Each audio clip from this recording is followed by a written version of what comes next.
What's up, guys? You know what the saddest thing is? When two people love each other, and when friends and family members come between two people that love each other, when two people just genuinely love each other, and they judge the girl or the guy, and they say either she's not your type, he's not your type. Or they say, she ain't educated enough. He ain't educated enough. He got no money. She got no money. You guys are never going to make it.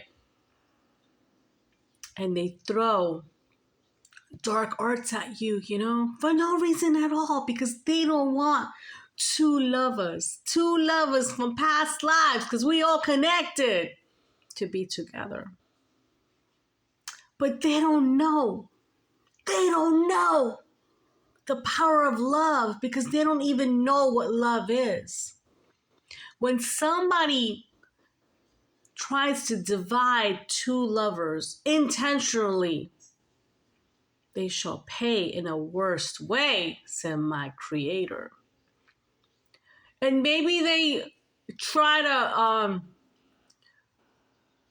make the guy have a big ego, made him egoistic towards that humble girl that was supposed to be in his life. But then he finally breaks down and learns.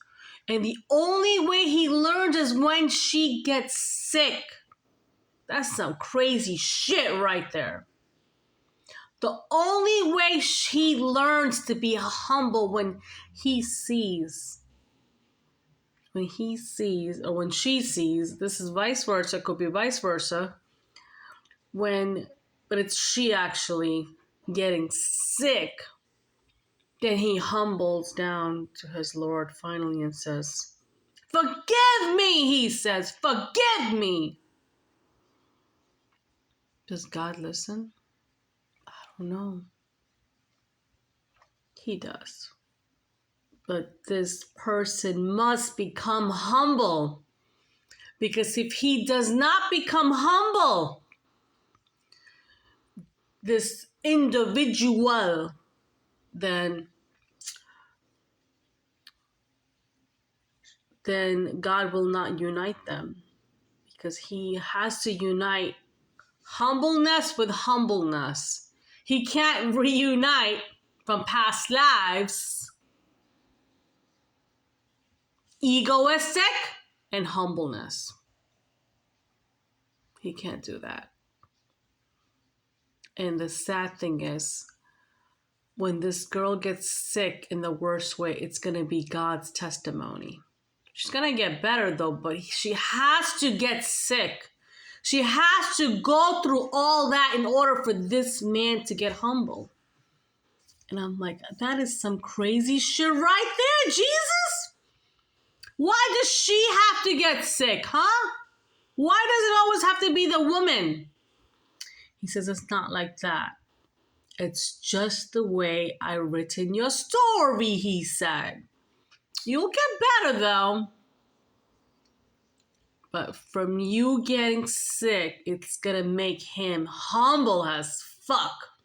And he did say fuck this time. He don't like to curse, but he says, as humble as F. And people won't recognize him then. He's going to be that humble. But we'll see. Are you humble? Are you humble for your love? Are you humble? Or are you egoistic? Or you think you're all that? Nobody's all that. God will unite people with good hearts and good hearts. Legendary meets legendary. Extraordinary meets extraordinary. But a regular heart can never meet extraordinary. Or extraordinary never can meet a regular heart. Those hearts have to reciprocate.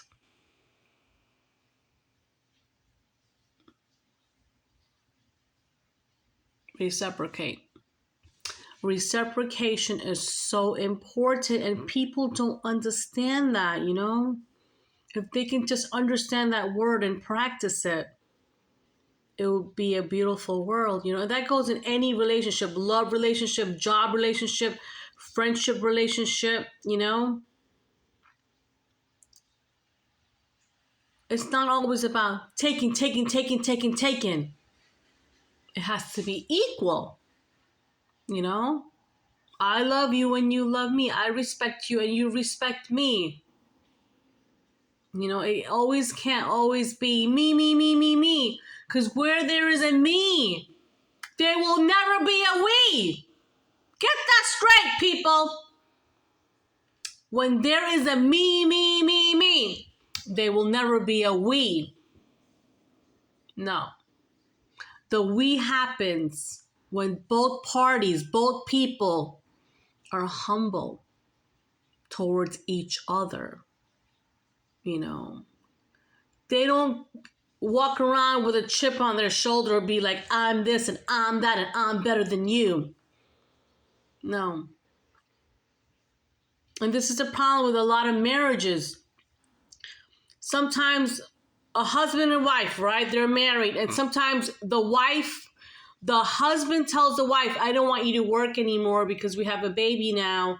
And this might be a stupid example, but this is coming up to me that he might tell his wife, why don't you stay home with the baby? And then she sacrifices her career to take care of the baby, you know? But then he starts looking down at her that she don't do anything. She don't bring any money to the table.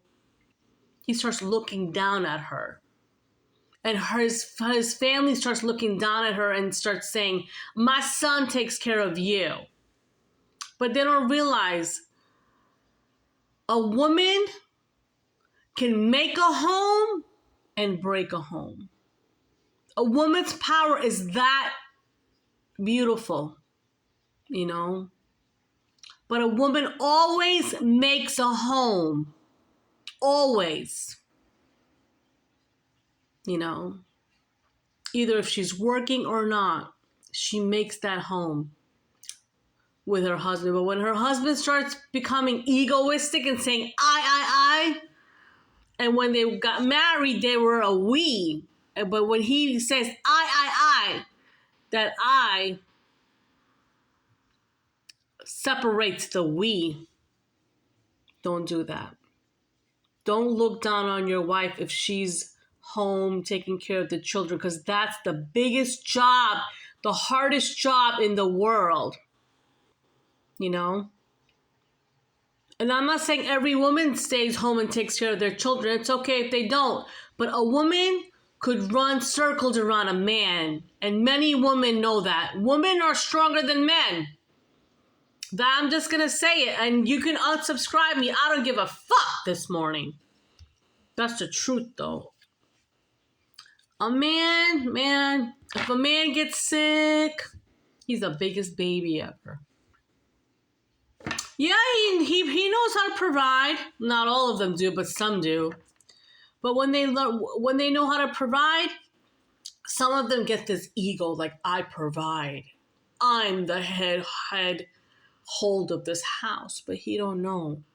The real head hold of that house is your creator.